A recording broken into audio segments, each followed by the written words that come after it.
Bueno, son las 4:05. Vamos a dar inicio con la oración inicial y los demás que se vayan conectando. Padre Santo, en el nombre de Jesús te damos gracias por la posibilidad de estar reunidos el día de hoy virtualmente. Gracias porque cuidas de nosotros. Gracias por nuestra salud, por nuestras familias, por nuestros alimentos, por nuestros trabajos.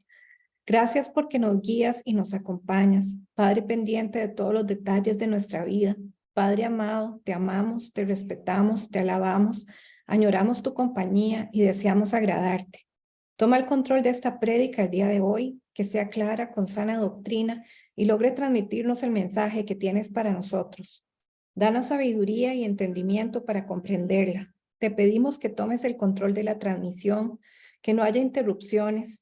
Anulamos en el nombre de Jesús todo espíritu de distracción y de cansancio que el enemigo quiera enviar a nosotros. En el nombre de Jesús te pedimos que envíes ángeles para protegernos y cancelamos toda represalia y toda venganza del enemigo sobre nosotros y sobre nuestras familias por estar escudriñando tu palabra. Amén y amén. Vamos a pasar ahora a la alabanza que tenemos para el día de hoy. Bueno, y así como decía la alabanza, para conocer un poco más de ese Padre amado que nosotros tenemos en común, de nuestro Padre Celestial, es que estamos aquí y vamos a pasar ahora con la prédica. Ok, bueno, buenas tardes, que Dios los bendiga.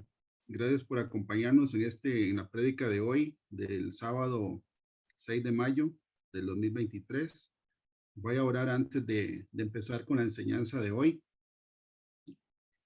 Padre Santo, en el nombre de Jesús, Señor, en esta tarde, te damos las gracias, Señor, por la oportunidad de estar reunidos en tu nombre. Te pedimos en esta tarde, Padre del cielo, que tomes control de la mente, el corazón y el alma de todos los que vamos a escuchar y a ver esta prédica, Señor, con el tema que nos has puesto en esta tarde, que es, Señor, de suma importancia, igual que todos los temas que tú escoges, Señor, para la enseñanza de tu pueblo. En el nombre de Jesús, yo te pido que pongas palabras de sabiduría en mi boca para poder explicar este tema, Señor, de acuerdo a tu voluntad. Yo declaro que yo no soy nada ni nadie, sino solamente un vaso de barro para tu gloria y para tu honra. Y te ruego, Padre del cielo, que las personas que están escuchando puedan poner atención y no estar distraídas, Padre del cielo, mientras dura la enseñanza. En el nombre de Jesús. Amén.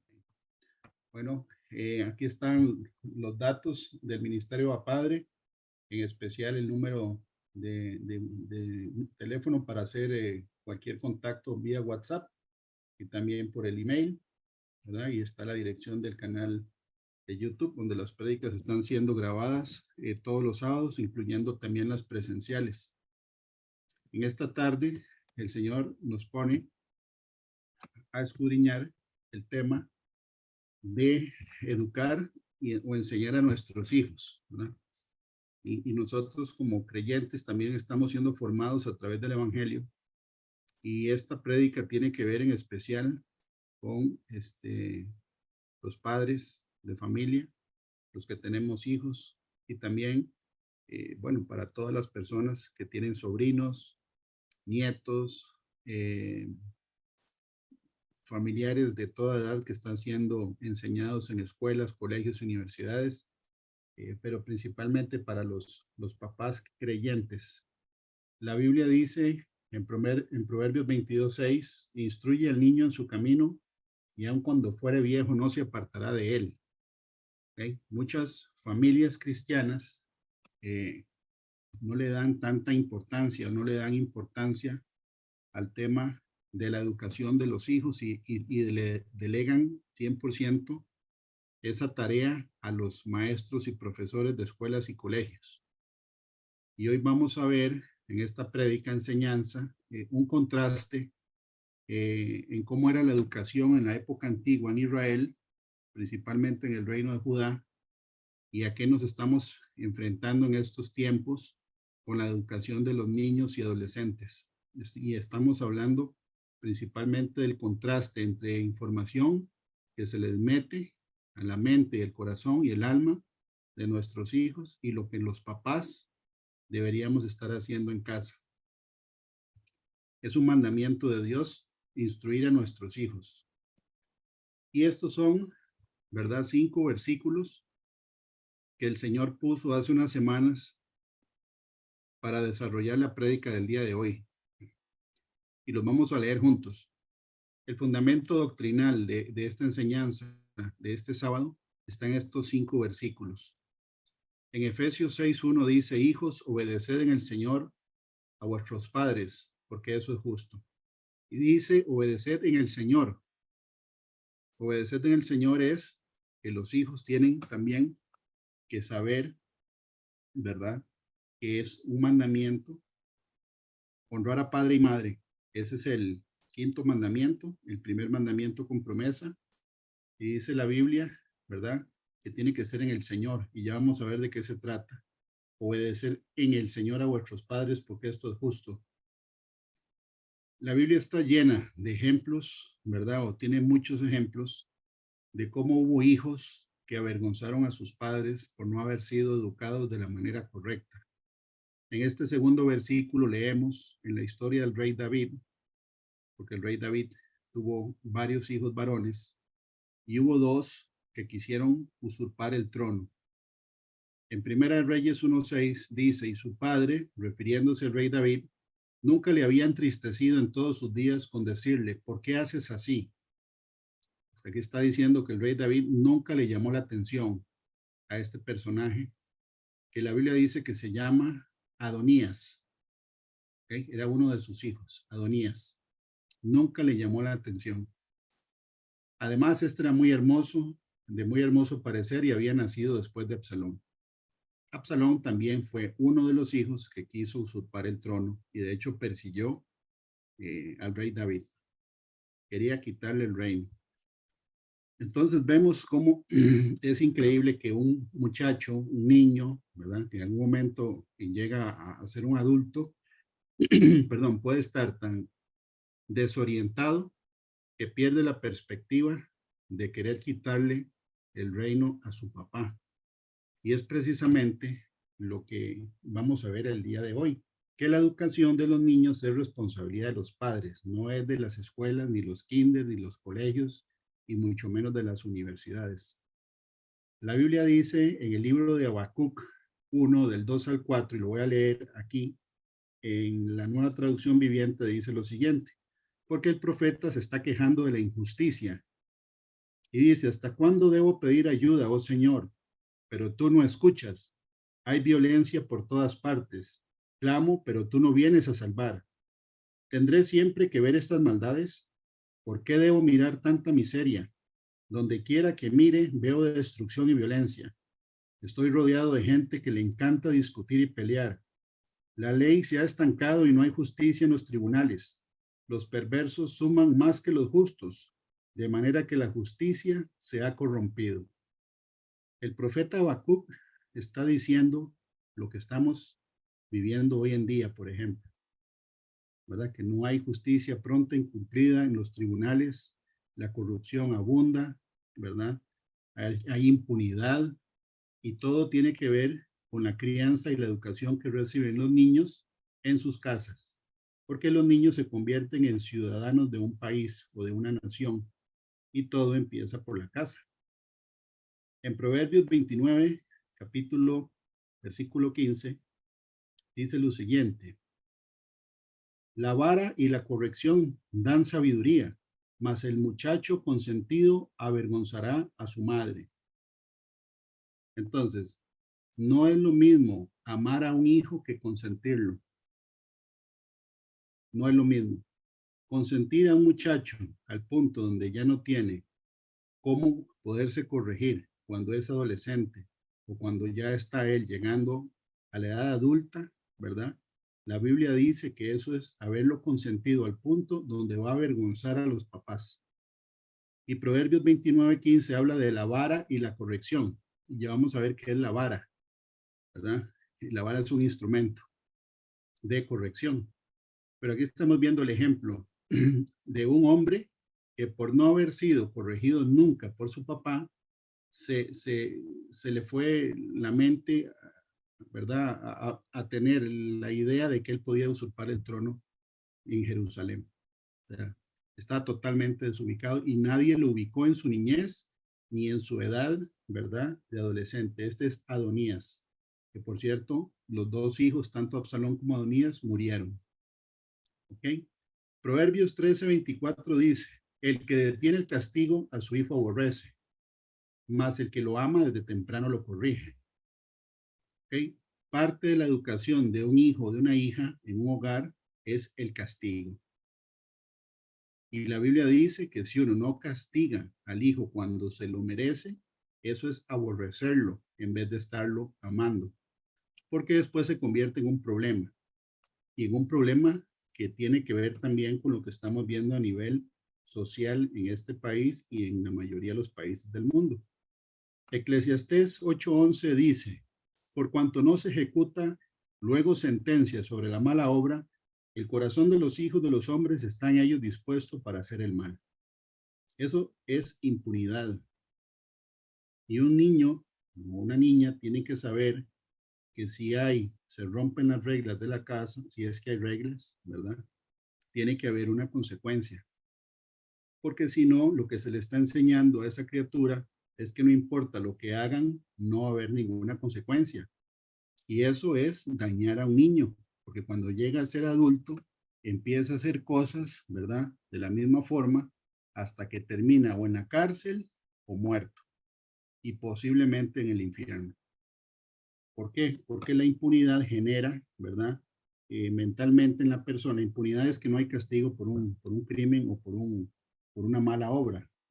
En la nueva traducción viviente, ese mismo versículo dice, cuando no se castiga enseguida un delito, la gente siente que no hay peligro en cometer maldades. Entonces, aquí dice que el que detiene el castigo a su hijo aborrece, más el que lo ama desde temprano, lo corrige, desde pequeñito. En Proverbios 17:5 podemos leer también un versículo que dice, Proverbios 17:15, perdón, dice, el que justifica al impío y el que condena al justo, ambos son igualmente abominación a Jehová. En la versión Dios habla hoy, lo dice de una manera, ¿verdad? Donde uno puede entender de qué se trata en este versículo. Dice, perdonar al culpable y condenar al inocente son dos cosas que no soporta el Señor. Ok, un papá y una mamá tienen que corregir y castigar a un niño cuando comete, ¿verdad? Una falta en la casa. Tiene que haber una consecuencia. Porque si no, la Biblia dice que eso es algo que Dios también abomina. Y esto aplica también para las leyes humanas, ¿verdad? El que justifica al impío o perdonar al culpable, o el que justifica al criminal y el que condena al justo, ambos son igualmente abominables a Jehová. La Biblia dice en la segunda carta de Timoteo, capítulo 3, y lo hemos visto en otras prédicas, ¿verdad? Que la generación que vive hoy en día, que se le llama, bueno, la que tiene cierta edad, la que nació de 1993 hasta el 2010 inclusive, se le llama la generación Z. Así es como, ¿verdad? En la parte de sociología o demografía se le conoce a la generación que ahorita, ¿verdad? Serían los que tienen, por ejemplo, 13 años o menos. Todavía no han entrado, ¿verdad? A la edad productiva. Pero tienen muchas características de lo que dice la Biblia, ¿verdad? Cuando dice en 2 Timoteo 3 el carácter de los hombres de los postreros días. Los postreros días, ¿verdad? Son los días antes de la venida del Señor Jesucristo. Y dice, porque habrá hombres amadores de sí mismos, avaros, vanagloriosos, soberbios, blasfemos, desobedientes a los padres, ingratos, o sea, que no tienen gratitud, son malagradecidos, impíos, sin afecto natural, que tienen, el afecto natural es la atracción a personas del sexo opuesto. Aquí dice que no tienen ese afecto natural, sino que vienen al revés. Implacables, que no tienen misericordia, calumniadores, que hablan mal de las personas, intemperantes, que no tienen dominio propio, crueles, aborrecedores de lo bueno, traidores, impetuosos, infatuados, amadores de los deleites más que de Dios. Ok, esa es la generación que vemos hoy existir sobre la tierra. Y mucho tiene que ver con la responsabilidad de los papás que no hemos hecho bien el trabajo. y delegamos la educación en terceras personas. Proverbios 23, del 13 al 14 dice, no rehúses corregir al muchacho, porque si lo castigas con vara, no morirá. Lo castigarás con vara y librarás su alma del Seol. Cuando uno escudriña este versículo con la BLB y se va al hebreo original, genuinamente la vara es un instrumento, es un pedazo de madera. Eso es lo que dice la Biblia. Pues estamos viendo los fundamentos doctrinales de la educación, porque la corrección y la disciplina es parte de, y tiene que ser desde pequeñito, porque es mejor poner el cascabel a un gato que no a un tigre. Y eso lo hemos visto en varias prédicas, como ahora hay adolescentes que son los que mandan en una casa, que no se les puede decir nada porque tiran al piso, quiebran cosas y le pegan hasta los adultos mayores. Eso está sucediendo ahorita, ¿verdad? La palabra vara en hebreo es shevet, y shevet sale en la Biblia. Si uno busca en las otras traducciones, dice que el castigo físico hace que el niño no se vaya al infierno. Y es algo que los papás tenemos que saber. Y bueno, yo fui criado en una época donde esto sucedía, ¿verdad? Yo nací en el 74 y me crié en los 80s y 90s y mi papá nos disciplinaba con la faja. Y gracias a Dios que lo hizo, porque eso tiene resultado en la criatura, si es hecha con amor en casa, porque si un papá no corrige con amor en casa, va a ser corregido sin amor en la calle, que es lo que vemos ahorita. Gente que manda a matar, personas que están en rebelión, que no pagan deudas, que están metidos en negocios ilícitos, ahí sí no hay amor ni misericordia, ¿verdad? Es en la casa que se hace eso. En Colosenses 3 del 20 al 21 dice, hijos, obedeced a vuestros padres en todo, porque esto agrada al Señor. Padres, no exasperéis a vuestros hijos para que no se desalienten. Y en el libro de Efesios 6 del 2 al 4, ¿verdad? Complementa el primer versículo que estábamos leyendo arriba, de Efesios 6:1. Dice, honra a tu padre y a tu madre, que es el primer mandamiento con promesa, para que te vaya bien y seas de larga vida sobre la tierra. Y vosotros, padres, no provoquéis a ira a vuestros hijos, sino criadlos en disciplina y amonestación del Señor. Aquí no dice, y vosotros, maestros o profesores de la escuela o el colegio, de kinder o de la universidad. No, dice, y vosotros, padres. Dice, criadlos en disciplina y amonestación del Señor. Ahora es muy común ver maestros de escuela sufrir las malacrianzas, agresiones, hasta hasta de los papás, que llegan a ser un problema cuando se corrige al hijo. Eso no sucedía antes. Entonces, estos son los 5 versículos del fundamento de la enseñanza del día de hoy. El papá o la mamá que no esté educando a sus hijos en las escrituras, que ese es el principio de esta prédica, en la casa, y se dice ser cristiano, está fallándole a Dios. Porque está entregándole a su hijo o a su hija completamente el sistema de mundo para que lo eduque prácticamente el diablo. Eso es lo que vamos a ver hoy con evidencia. ¿Okay? De este estudio que vamos a ver hoy, yo saqué de referencia en una página de una entidad que se llama Sociedad Bíblica Americana. Aquí está el nombre en inglés. Y aquí describe cómo era la educación judía antigua. ¿Okay? Entonces vamos a empezar a leer para ver el contraste con hoy, ¿verdad? El contraste con hoy. ¿Cómo era que se educaban los niños, verdad? En la antigüedad, en el pueblo de Jerusalén. Porque dice judía, no está hablando de todo Israel, sin embargo, se puede asumir que también era Israel cuando estaban los dos reinos ahí, ¿verdad? En Israel, o cuando estaban unidos bajo la tutela o el reino del rey David y de Salomón. Dice, la familia era todavía el primer centro de enseñanza en la tradición.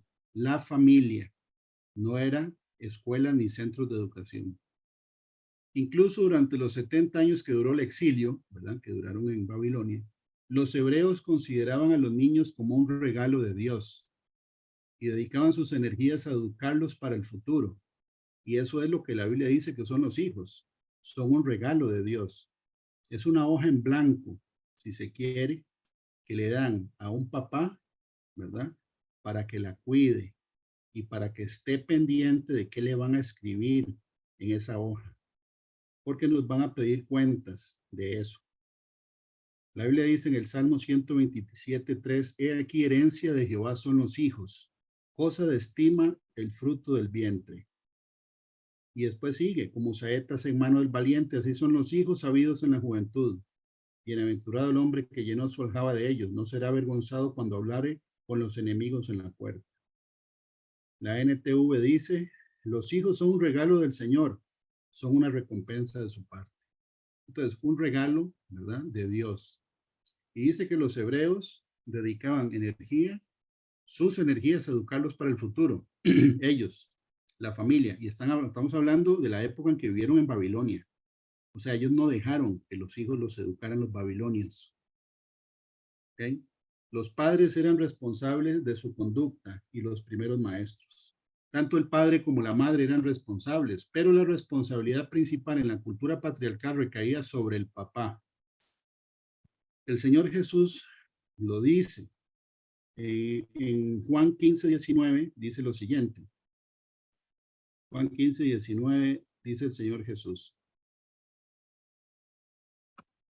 Juan 15:19.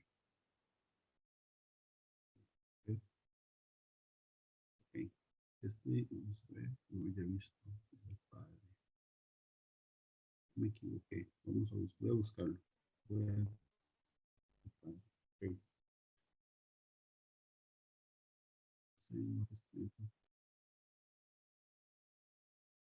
Bueno, este lo voy a buscar al final para poderlo poner ahí. Dice que no puede hacer nada el hijo que no haya visto hacer al padre. Que todo lo que el padre viera, el hijo viera hacer al padre, lo hará también el hijo. Y está hablando el Señor acerca del ejemplo que tiene un papá con el hijo. Cuando un papá dice una cosa, corrige con un argumento y hace otra, le está enseñando a un hijo a ser hipócrita. Eso es lo que dice el versículo, ¿verdad? Y ya lo voy a buscar bien. Donde dice, no puede hacer nada el hijo que no haya visto hacer al padre. Tal vez me pueden ayudar también ahí en la casa y me ayudan a buscar. Que todo lo que el hijo viere hacer al padre, eso hará el hijo. Entonces el papá es un ejemplo, tiene que ser un ejemplo moral para la criatura. Dice, el ciclo religioso de la tradición, tal como se vivía en el hogar, proporcionaba muchos momentos de enseñanza para el niño judío. Festivales y fiestas eran una herramienta de enseñanza muy importante. Ok, entonces, estando ellos en exilio, ellos celebraban las fiestas judías. Y eso se presentaba una oportunidad para los niños en hacer preguntas, porque la Biblia dice que los niños tienen que hacer preguntas.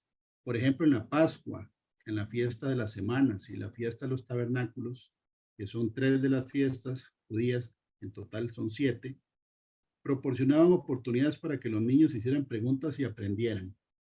Por ejemplo, en el libro de Éxodo, dice Éxodo 13, 14 al 15, dice, y cuando mañana te pregunte tu hijo diciendo, ¿qué es esto? Le dirás, Jehová nos sacó con mano fuerte de Egipto, de casa de servidumbre.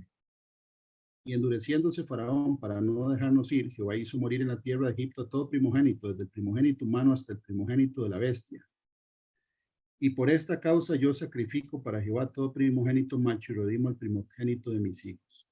Entonces, en el libro de Éxodo está diciendo Dios, ¿verdad?, que cuando celebren estas 7 fiestas y los niños pregunten de qué se trata, el papá es el que les tiene que enseñar. Entonces, estamos leyendo cómo es, ¿verdad? O cómo era la enseñanza en los niños en la época de la cautividad en Babilonia. También estuve investigando y dice que de los 3 añitos a los niños, ¿verdad? Y a las niñas, se los ponía a hacer plegarias para que ellos bendijeran los alimentos. Desde los 3 años. ¿ok? Cuando ya empezaban, cuando ya aprendían a leer de 6 a 7 años, era que se metían directamente a lo que vamos a ver ahorita, ¿verdad? Lo que estamos leyendo. La educación más formalizada comenzó a emerger durante este tiempo. Los niños aprendían a leer y a escribir. Durante la educación primaria, el niño judío aprendía a leer y a memorizar porciones de la Biblia, especialmente el Pentateuco, que son los primeros 5 libros de la Biblia. Génesis, Éxodo, ¿verdad? Levítico, Números y Deuteronomio. La educación primaria suministraba al joven judío un profundo conocimiento de la historia mosaica, o sea, de la época en que Moisés escribió la ley. Y dice profundo conocimiento, no un conocimiento superficial. La educación superior procuraba un estudio más detallado de la ley, su práctica y definición. Las niñas recibían instrucción sobre tareas del hogar, tales como hilar, tejer, preparar los alimentos y el cuidado de los niños. Las mujeres también recibían entrenamiento formalizado sobre cuestiones de parto y medicina. Existían además otras oportunidades educativas para las mujeres, sobre todo las de las clases más acomodadas. Tito 2 del 3 al 5. Vamos a ver qué dice la Biblia acerca de la participación de las mujeres en la enseñanza de los niños. En el Nuevo Testamento dice, Tito 2 del 3 al 5, dice, las ancianas asimismo sean reverentes en su porte, no calumniadoras, no esclavas del vino, maestras del bien, que enseñen a las mujeres jóvenes a amar a sus maridos y a sus hijos, a ser prudentes, castas, cuidadosas de su casa, buenas, sujetas a sus maridos para que la palabra de Dios no sea blasfemada. Entonces, en el Nuevo Testamento estamos leyendo que las mujeres enseñan a las mujeres jóvenes. ¿A qué? A lo que dice aquí la Escritura. Dice que las enseña a las mujeres jóvenes a amar a sus maridos y a sus hijos, a ser prudentes, ¿verdad? La prudencia es sumar y restar antes de actuar y de hablar, que sean cuidadosas con lo que digan. Castas, dice ahí, que sean cuidadosas también de sus acciones, que tengan pudor, cuidadosas de su casa, buenas, sujetas a sus maridos, y dice para que la palabra de Dios no sea blasfemada. La preocupación por la educación prevaleció en la teoría y en la práctica. O sea, no era solo teoría. La preocupación de educar a los niños siempre fue genuina en el pueblo en esa época. La pedagogía fue moldeada por el deseo de formar a los niños y a la nación para ser santos delante de Dios. Ese era el primer objetivo de la educación en el reino de Judá. Incluso durante la cautividad, ellos se preocupaban por formar a los niños y a las niñas para que fueran una nación santa para Dios. La enseñanza fue modelada y ordenada por Dios. Al niño se le enseñaba de a poco, generalmente empezando en las horas de la mañana. Dispositivos mnemónicos fueron diseñados. ¿Qué es un dispositivo mnemónico? Son maneras o instrumentos que favorecían la memorización. Y aquí viene algo muy interesante, porque dice que las parábolas, ¿verdad? Por ejemplo, en Isaías 3 hay una parábola, para la parábola de la viña, y está en el Antiguo Testamento, Isaías capítulo 5, perdón, la parábola de la viña. Ese es un dispositivo para memorizar. ¿Por qué? Porque tiene una representación que el niño puede imaginar y grabarse el mensaje.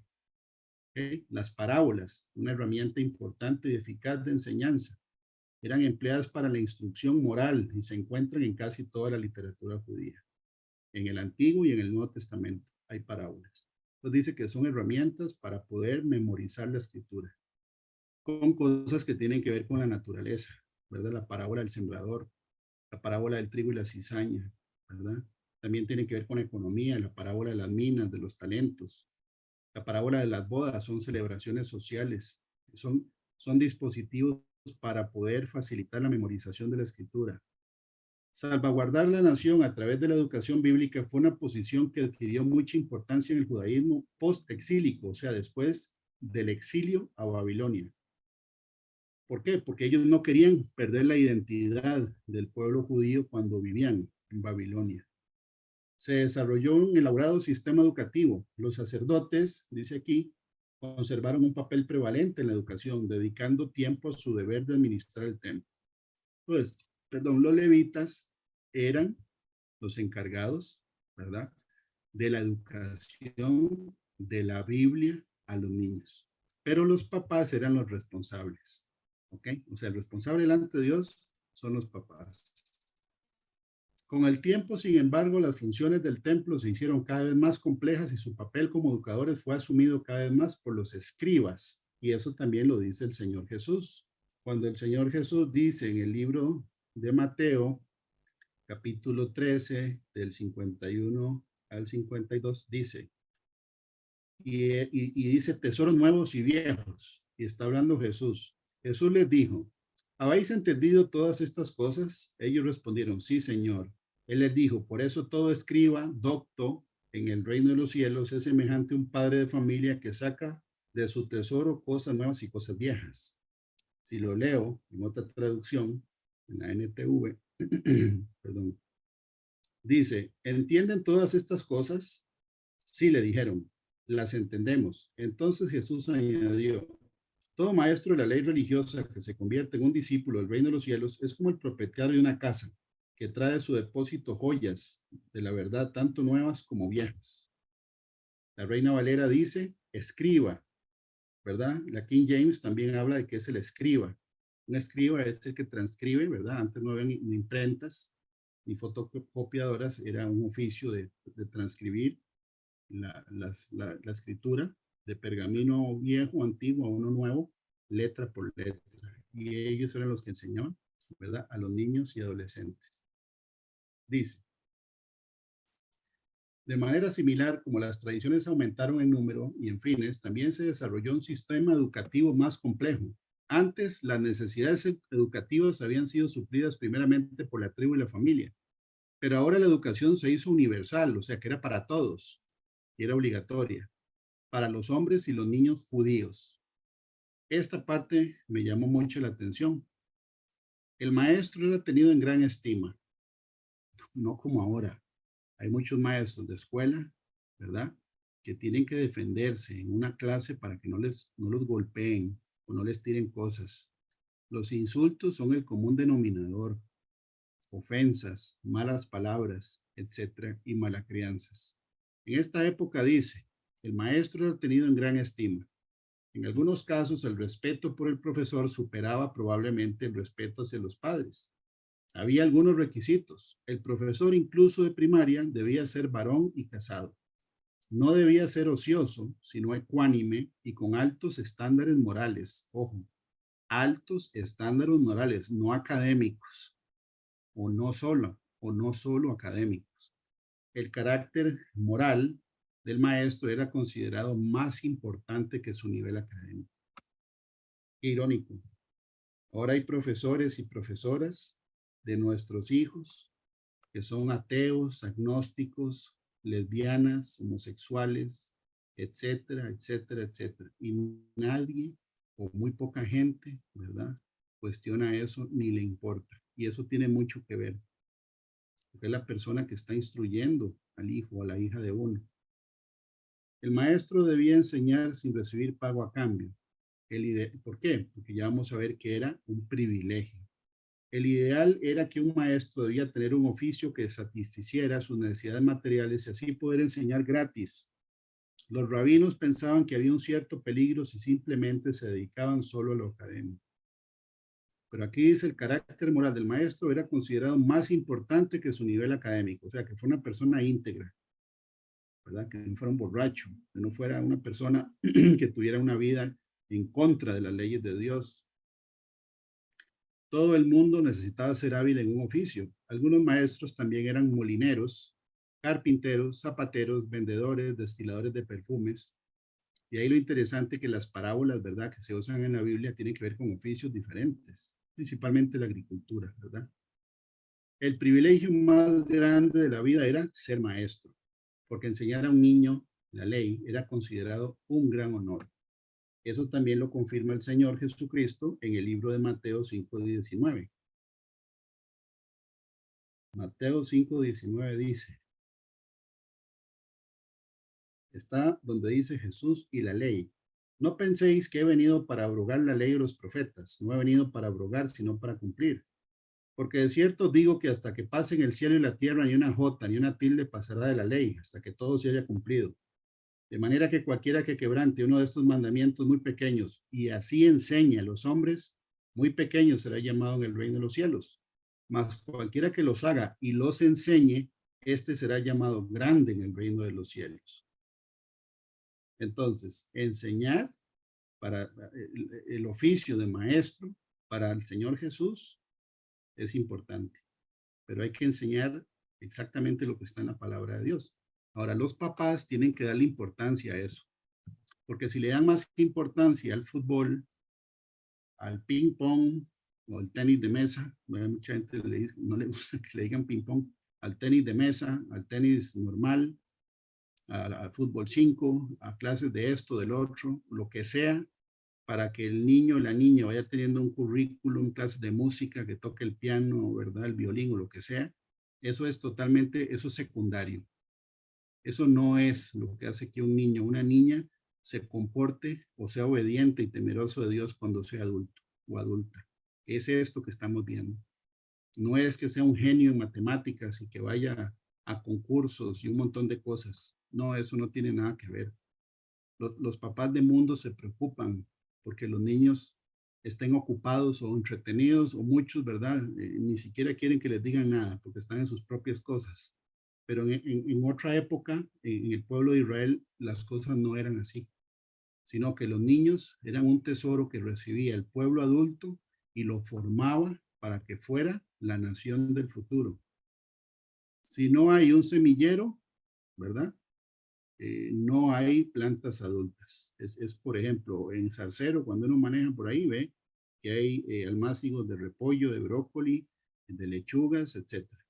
Por lo tanto, en algún momento, si lo trasplantan, va a haber lechuga, repollo, brócoli, coliflor en los supermercados. Pero si no hay almácigo, no hay cosecha de hortalizas. Ahora, ¿quién hace los almácigos en esta sociedad? ¿Cuánta gente soltera hay ahorita que no tiene, no hay, no hay parejas para casarse que reúnan las características que dice en la Biblia? Porque nadie está formando siervos y siervas de Dios desde pequeñitos. Se les está delegando al mundo como estructura formar a los niños, adolescentes y adultos de hoy. Y hoy vemos el desastre. Los métodos de enseñanza eran uniformes, basados en la lectura y el aprendizaje oral. La Biblia dice que el oír, que la fe es por el oír y el oír por la palabra de Dios, y llevado a cabo a través de la repetición. Un erudito es una persona que es experta en algo, debía poseer y entrenar su memoria retentiva, ya que toda la educación judía se basaba en la repetición paciente y la diligente memorización. Y hemos hecho, ¿verdad?, experimentos en las presenciales con el tema de los 10 mandamientos. Son 10 mandamientos. Ellos, los niños judíos, se les enseñaba de memoria prácticamente casi todos los 5 libros del Antiguo Testamento y los profetas también. El rabino Akiva, y esto está en esta página, la describe así: el maestro debe esforzarse por hacer la lección agradable a los alumnos por razones claras, así como por repeticiones frecuentes hasta que ellos entiendan completamente el asunto. Por eso el Señor Jesús les preguntó que si habían entendido lo que les estaba enseñando. Y dice, y sean capaces de recitarlo con gran fluidez. La enseñanza, especialmente en las escuelas rabínicas, también incluye el debate y la práctica. El debate es que la persona opine, que diga, que hable, que participe.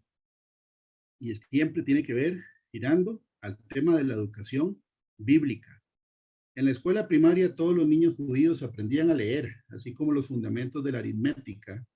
Se aprendía a leer mediante la lectura en voz alta de las porciones de las escrituras hebreas.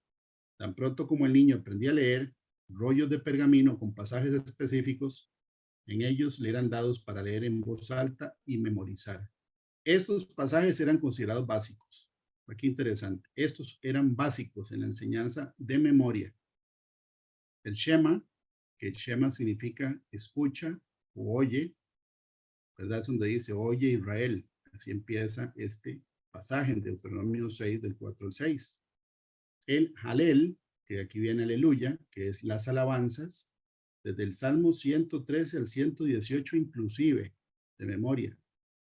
La historia de la creación de Génesis, ¿verdad? Del 1 al 5, capítulos 1 al 5. La ley levítica principal, Levítico del 1 al 8, capítulos. Además, el niño debía encontrar y aprender un texto personal. Esto me parece muy bonito. El niño debía encontrar y aprender un texto personal, un texto que comenzara con la primera letra de su nombre y terminara con la última letra de su nombre. Qué interesante. Porque hay, por ejemplo, el Salmo 119, ¿verdad?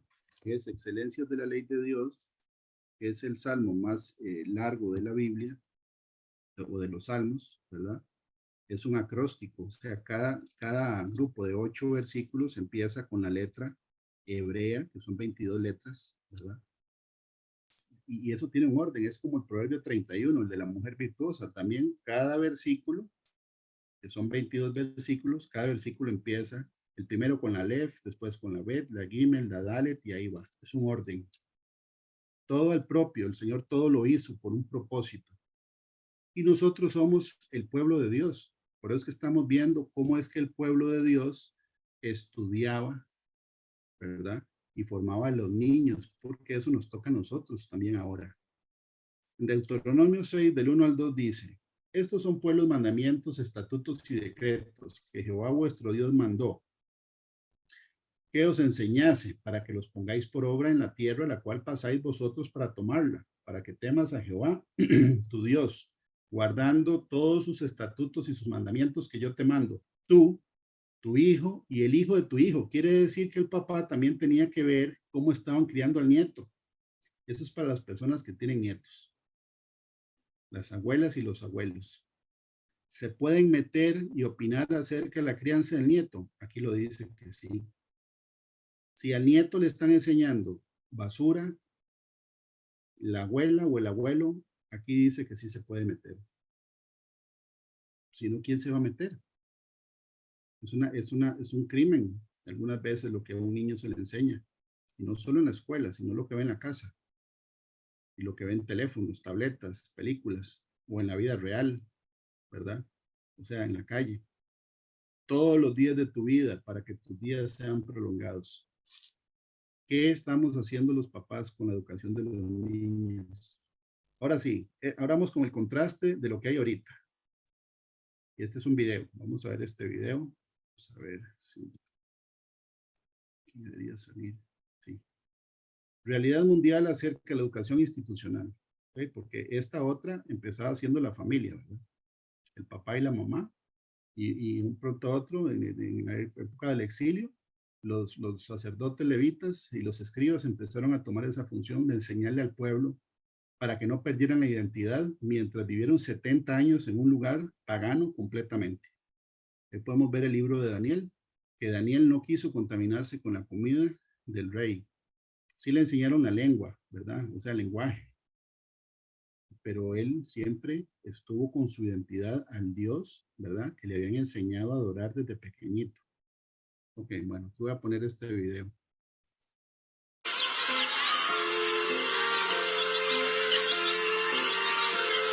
En este momento, hay más de 600.000 escolares caminando por nuestras aceras y cruzando nuestras calles. Manejemos con muchísima precaución. Cuidémoslos mucho. Ellos todavía están muy pollitos. En el Instituto Nacional de Seguros nos importan los niños. ¿Verdad que a usted también? Es un anuncio bonito. Cuando uno lo ve le genera ternura, ¿verdad? Y ver de verdad cómo los niños, cuando uno los ve en la mañana yendo al kinder y peinados, bañados con la lonchera y el bulto y todo, se ven como pollitos. El versículo que debía de la vez pasada, que no lo leí bien porque lo apunté mal, es Juan 5:19. Juan 5:19 dice, respondió entonces Jesús y les dijo, de cierto os digo, no puede el Hijo hacer nada por sí mismo, sino lo que ve hacer al Padre, porque todo lo que el Padre hace también lo hace el Hijo igualmente. Juan 5:19. Ok. Ese era el que tenía que haber escrito. Escribí Juan 15:19. Entonces vemos un video, ¿verdad? Donde en teoría En teoría, porque vamos a ver que en la práctica no sucede, hay que cuidar a los niños como si fueran pollitos. Y para eso que se mandan a la escuela, para que aprendan, ¿correcto? Ok, pero ¿qué pasa si el lugar donde uno envía a esos pollitos, ¿verdad? Está la serpiente metida, que es lo que vamos a ver ahora. ¿Okay? En 2 Corintios 11:3 dice, pero temo que como la serpiente con astucia engañó a Eva, vuestros sentidos sean de alguna manera extraviados de la sincera fidelidad a Cristo. Ok, entonces, esto es una foto muy representativa de lo que sucede en los centros educativos de hoy. Ok, ahí está la malla para que en teoría no se meta ningún depredador, para que los pollitos estén seguros, pero el tema es que la culebra está dentro. La culebra, la serpiente que representa a Satanás, está dentro del sistema educativo, no solo nacional, sino prácticamente a nivel mundial, porque es una agenda, ¿verdad?, que nace en las Naciones Unidas y es impulsada a través de la UNESCO y otras entidades gubernamentales que imponen algo que se llama, ¿verdad?, se llama arquitectura social. Quieren cambiarle la mentalidad a los pollitos para que empiecen a creer en cosas que son antibíblicas desde los 3 años. ¿Ok? Y la Biblia dice que la serpiente es astuta, y esto es Nuevo Testamento. Y es el apóstol Pablo que dice, se lo dice a los corintios, pero él tiene temor de que la serpiente con astucia, porque no es un ser que sea tonto, el enemigo es muy astuto, que engañó a Eva y que los sentidos sean de alguna manera extraviados de la sincera fidelidad a Cristo. Hay muchas personas que mandan a los hijos a estudiar al extranjero porque se supone que van a mejorar, ¿verdad?, las condiciones para un mundo cada vez más competitivo. La intención de los papás es buena, pero a veces llegan ateos, homosexuales o lesbianas, o satanistas, o agnósticos, les borraron, les cambiaron totalmente el cassette en otro país. Entonces, ¿para qué mandarlos a estudiar a otro lugar si los van a dañar? Si uno como papá está promoviendo el que la persona se vaya al infierno. Pero eso es lo que tenemos que ver desde que son pequeñitos, porque la serpiente está en el sistema. El Señor advierte en el libro de Hechos 20 y en el libro de Mateo que Él nos manda, he aquí yo os envío como ovejas en medio de lobos. Sed pues prudentes como serpientes y sencillos como palomas. Prudente como serpiente quiere decir que uno tiene que ser introspectivo. O sea, una culebra no anda, digamos, perdiendo el tiempo mientras va arrastrándose por la tierra. No es un animal sociable que pierda tiempo. O está escondida o está asoleándose porque es un animal de sangre fría y no puede regular su temperatura, o está al acecho para comer, ya sea con veneno o constrictor, ¿verdad?, que es apretando la presa como una boa. O sea, no anda perdiendo el tiempo, anda concentrada en lo que está haciendo. Pero la Biblia garantiza que el Señor nos manda como ovejitas en medio de lobos. Que hay papás que mandan a las ovejitas que son hijos de ellos directamente al lobo. Es como mandárselos, ahí van peinados. Venga, le estoy dando a mis hijos para que les metan toda esa basura en la cabeza. Y en la casa, ¿verdad?, no hay un balance ni hay un contrapeso donde se les predica y se les enseña de una manera metódica la palabra de Dios. Es, si acaso, 1 hora por semana en el culto, si es que no tienen el teléfono prendido. Si es que no tienen el teléfono prendido. Entonces, ¿cuántas horas pasa un niño en una escuela? 7, 8 horas diarias, 5 días por semana. Ahí van 40 horas por semana. En el año es un montón de horas. Y pasan tiempo con impíos, con gente que les mete basura, con compañeros de hogares disfuncionales. Y en la casa, para rematar, nadie les mete la palabra de Dios por ningún lado. Hechos 20:29 dice, porque yo sé que después de mi partida, dice el apóstol Pablo, entrarán en medio de vosotros lobos rapaces que no perdonarán al rebaño.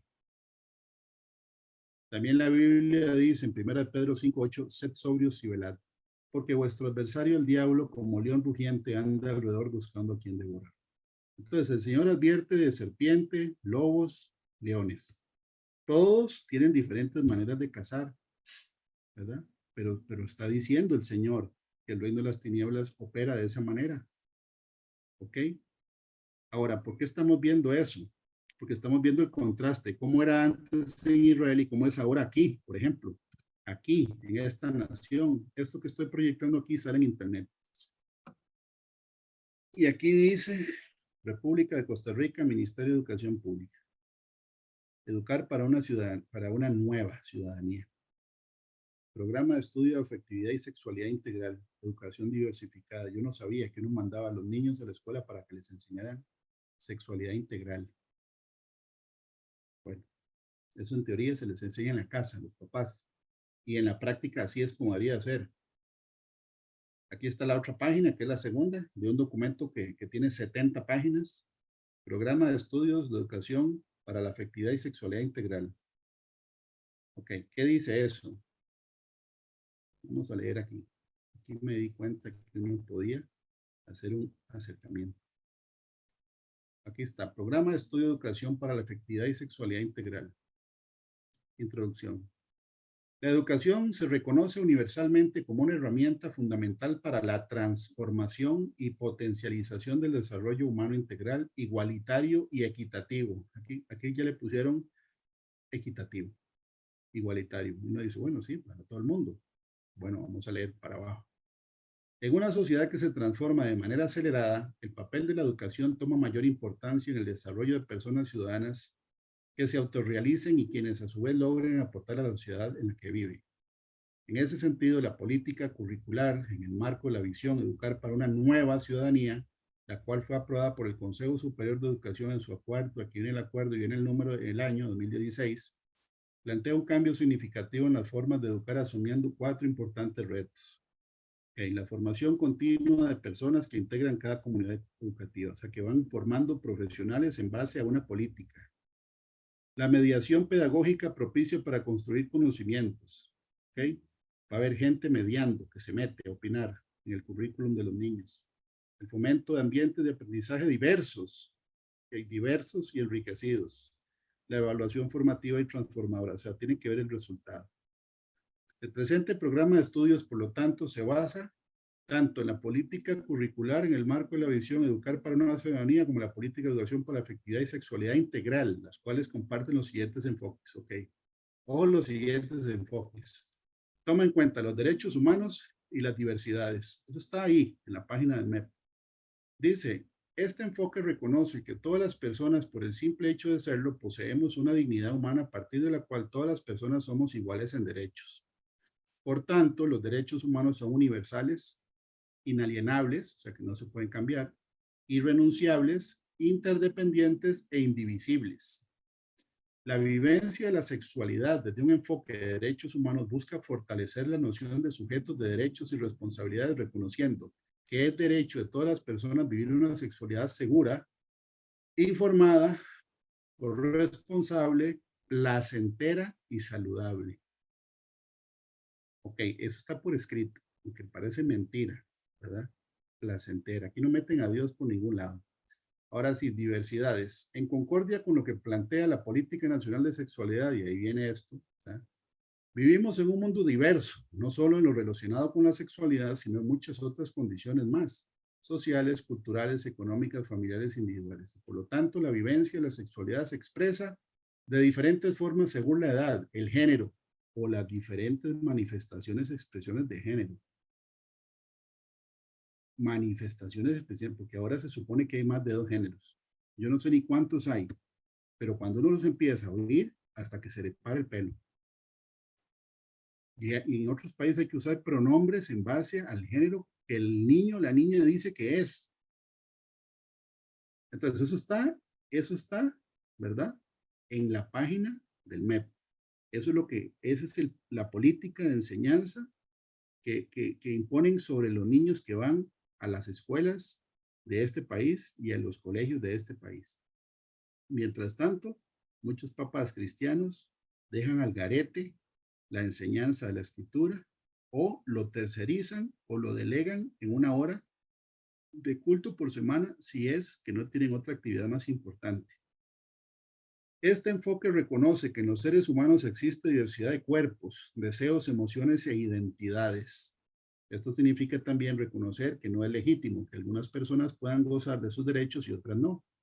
Ni tampoco es legítimo que algunas personas sean consideradas como diferentes a la mayoría. Y mucho menos, dice este aquí, no sé si lo puedo hacer más grande, ¿sí? Acercar,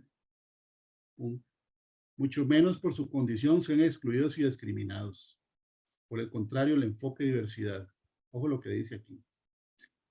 Reconoce que todos los cuerpos con comportamientos, pensamientos, sensaciones, deseos, expresiones y manifestaciones sexuales forman parte de un amplio espectro que está disponible para toda persona y para la construcción de su identidad y forma parte de este abanico de posibilidades sexuales, que tiene igual derecho a existir y presentarse siempre que no atente contra su integridad los derechos de los terceros. Afecta la salvación de la persona. O sea, esto lo manda directamente al infierno la persona que crea y practique estas cosas. Y los papás que no revisen y no revisan lo que están enseñándole a los hijos, están siendo partícipes del problema. Están siendo partícipes del problema. Aquí dicen esta parte, género. Género. El enfoque de género reconoce en primer lugar la diversidad de identidades y experiencias de género que existen. Según esta gente, hay diversidad de identidades y experiencias de género. No solo son dos. A partir de lo anterior, reconoce además que todas las personas, sin importar sus identidades y expresiones de géneros, tienen derecho a vivir plenamente con igualdad y equidad, su sexualidad libre de violencia y discriminación. Además de este enfoque, reconoce que a lo largo de la historia se han dado construcciones. Además de este enfoque, reconoce que a lo largo de la historia se han dado construcciones sociales que claramente han diferenciado y jerarquizado a los hombres y a las mujeres y sus roles, generando relaciones de poder, de desigualdad, violencia y discriminación. INAMO, 2007. Sin embargo, este enfoque también plantea que por ser históricas y socialmente determinadas, estas estructuras patriarcales basadas en la desigualdad pueden cambiar y construir relaciones de igualdad. Eso es lo que quieren cambiar. Están cambiando la mente de los pollitos que son de nosotros, los del anuncio. Y a eso van a recibir esta basura a lugares donde se les enseña esto. En la página 21 de ese documento, ojo el perfil del estudiantado, o sea, características de los estudiantes. En la educación diversificada, de lo que establece la política curricular en el marco de la visión Educar para una nueva ciudadanía, MEP 2015, la persona estudiante debe adquirir una serie de habilidades que le permitan disfrutar de sus nuevas experiencias y sensaciones corporales. Repito, el estudiante tiene que adquirir una serie de habilidades que le permitan disfrutar de sus nuevas experiencias y sensaciones corporales. Después la familia se asusta cuando la niña tiene una amiguita y ya empiezan a decir que son pareja. O al revés, un niño con un niño. Porque eso es lo que están recibiendo. Relaciones afectivas, desde la exploración de su identidad sexual, identidad de género y orientación sexual, mientras aprende cómo tomar decisiones mientras toma la decisión, ya va a estar experimentando y explorando. Mientras aprende cómo tomar decisiones que le permitan cuidarse a sí mismo y a las demás personas con el fin de que la sexualidad aporte su bienestar y desarrollo integral en correspondencia con sus derechos, así como sus proyectos y sentidos de vida. Terrible. Página 21 de ese documento. Aquí está el perfil del estudiantado y dice que tienen que explorar y habla de que los géneros son varios. Ok, entonces esa es la agenda que hay sobre los hijos de las familias de todo tipo. Y ya se encuentran en los lugares de estudio libros como estos. Edu, que me imagino que es Eduardo, se viste de princesa. Anita y sus dos mamás. Mi primer amor, y salen dos chiquitos. Esos son libros para chiquitos, para que los lean niños. Y no solo para que los lean niños, sino para algo que es más triste todavía. Ya en Argentina, por ejemplo, se está dando que llegan travestis, creo que así se les dice, hombres que se visten de mujer, a enseñar a los chiquitos, ¿verdad? Que ellos son parte de la sociedad y a leerles cuentos que tienen que ver con lo que acabamos de ver aquí, leído por un personaje de estos. Y aquí hay adultos, mujeres, mamás, que están de acuerdo con eso. Por eso es que la Biblia dice en el libro de Oseas que tiene que venir juicio sobre la tierra, porque está en Oseas 4, en todo el capítulo de Oseas 4 lo dice. Esta persona entró a una escuela de niños de 13, 4 años, aquí hay un adulto, viendo cómo este personaje está enseñando. Aquí dice, no todas las princesas se visten de rosado.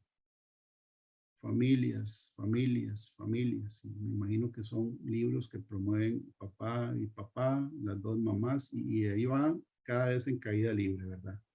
Porque ya hay matrimonios de 3 personas. Hay una advertencia enorme, Mateo 18:6. Y cualquiera que haga tropezar a alguno de estos pequeños que creen en mí, mejor le fuera que se le colgase al cuello una piedra de molino de asno y que se le hundiese en lo profundo del mar. Esto que está sucediendo ahorita con los niños de todo el planeta es algo que no va a quedar impune. Pero esto, ¿verdad? Está sucediendo. Y aquí en Costa Rica también está sucediendo. Y los papás que no estén o estemos enseñándole a los niños lo que dice la escritura, nos van a pedir cuentas. Repito, las artes, los deportes, los hobbies, el aprender música, otros idiomas, eso queda en último lugar si hay que poner siempre a Dios de primero. No es posible que en una casa se le dé prioridad a un partido, un equipo de fútbol o a un entrenamiento de algún tipo de deporte o alguna actividad extracurricular, música o lo que sea, por encima de enseñarle la Biblia. Porque si no, los papás le están lanzando los pollitos a la culebra directamente. Deuteronomio 6 del 4 al 9. Y eso sin tocar los juegos de video, los teléfonos y las tabletas. Y por experiencia, yo lo he visto. Como un niño, cuando se le empieza a predicar el evangelio pequeñito, el Señor le habla en sueños, lo toma el Espíritu Santo, entiende la palabra de Dios, quiere escuchar la palabra de Dios, porque ellos son del Señor. La Biblia dice que de los tales es el reino de los cielos. Y apenas se le da un teléfono, inmediatamente cambia. Ya no le gusta leer la Biblia, ya es aburrido. Empiezan a ver cosas que no tienen que ver. Y si hay papás que piensan que es que el niño y la niña tienen que experimentar para que aprendan, es mejor darle una 9 milímetros a un niño para que se mate de una vez. Es más rápido darle un revólver que un teléfono. Porque de todas maneras, con las dos va a haber muerte por medio, pero en una va a haber muerte, ¿verdad? Espiritual en el infierno, por estar viendo todos los días cosas que a Dios no le gustan. Y uno como papá o como mamá no puede permitir, ¿verdad? Estar en una posición dormidos o ajenos o que no es problema de uno porque ya están en la escuela, no, en la escuela lo están dañando. En todas, no es solo las públicas, en las privadas. En este momento así es, y si no hay un balance en la casa, ellos están siendo adoctrinados por el diablo directamente a través de estructuras gubernamentales que vienen a nivel mundial a meter todo eso en los niños. La Biblia dice, oye Israel, por eso se llama el Shema, que es oye Israel. O sea, esta prédica es para el que quiera oír. Es algo muy grave. Ya queda en cada familia si lo toman como una prédica más, como una sugerencia o como algo que no tiene importancia. Eso ya, ¿verdad? Es de cada familia. Oye Israel, Jehová nuestro Dios, Jehová uno es. Y amarás a Jehová tu Dios de todo tu corazón y de toda tu alma y con todas tus fuerzas. Y estas palabras que yo te mando hoy estarán sobre tu corazón. y las repetirás a tus hijos, y hablarás de ellas estando en tu casa y andando por el camino y al acostarte y cuando te levantes. Prácticamente dices durante todo el día.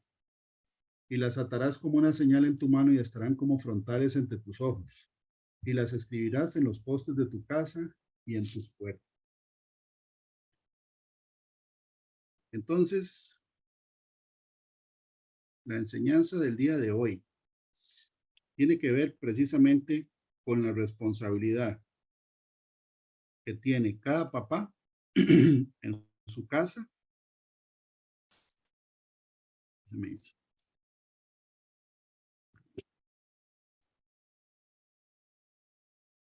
De lo que está enseñando o de lo que le están enseñando a los hijos. Y también la responsabilidad de enseñarle a los hijos la Biblia. Y el tiempo que tiene un niño o un adulto para dedicarle a la Biblia tiene que ser la prioridad. No puede ser la última prioridad. Entonces, ese es el mensaje del día de hoy. Las familias cristianas, si es que son cristianas, temerosas de Dios, tienen que darle prioridad a la enseñanza de la Escritura a los hijos. Y en el Ministerio de Padres se agendan reuniones semanales con las familias que quieren recibir el mensaje como lo tienen que recibir, con reverencia y con temor de Dios y con una actitud correcta, no como si fuera algo molesto, pesado o una carga, porque Dios sabe y conoce el corazón de cada uno de nosotros. Que Dios los bendiga y que pasen buenas tardes y gracias a los que se pudieron conectar. Le paso la palabra a Adriana. Muchas gracias, Fabricio, por la enseñanza. Muy importante el mensaje. Padre Santo, en el nombre de Jesús, te damos gracias por la enseñanza recibida el día de hoy. Gracias por su claridad y por tu mensaje. Te pedimos que lo guardes en nuestros corazones para aplicarlo en nuestras vidas y compartirlo con otros, para criar hijos temerosos de Dios. Ponemos esta semana que inicia en tus manos. Guía nuestras acciones, nuestras palabras y nuestros pensamientos. Te pedimos que nos acompañes y nos guíes en todas las áreas de nuestras vidas, que se haga tu voluntad y no la nuestra, y que alinees los deseos de nuestro corazón con tu voluntad. Líbranos de la tentación, Padre Santo amado, porque somos débiles, pero nuestra fortaleza está en ti. Te pedimos que saques de nosotros y de nuestras vidas todo lo que no sea de tu agrado, que continúes la obra que iniciaste en nosotros, porque tu palabra dice que no descansarás hasta terminarla. Llena nuestros corazones de los frutos de tu Espíritu Santo, amor, gozo, paz, paciencia, benignidad, mansedumbre, templanza. También te pedimos por los dones de cada uno de nosotros en este ministerio, porque tu palabra dice que los pidamos y tú los das en abundancia. Ayúdanos, Padre, en el nombre de Jesús, a añorar y desarrollar esos dones. Gracias, Padre Santo, en el nombre de Jesús. Amén y amén. Muchas gracias, bendiciones. Feliz inicio de semana a todos.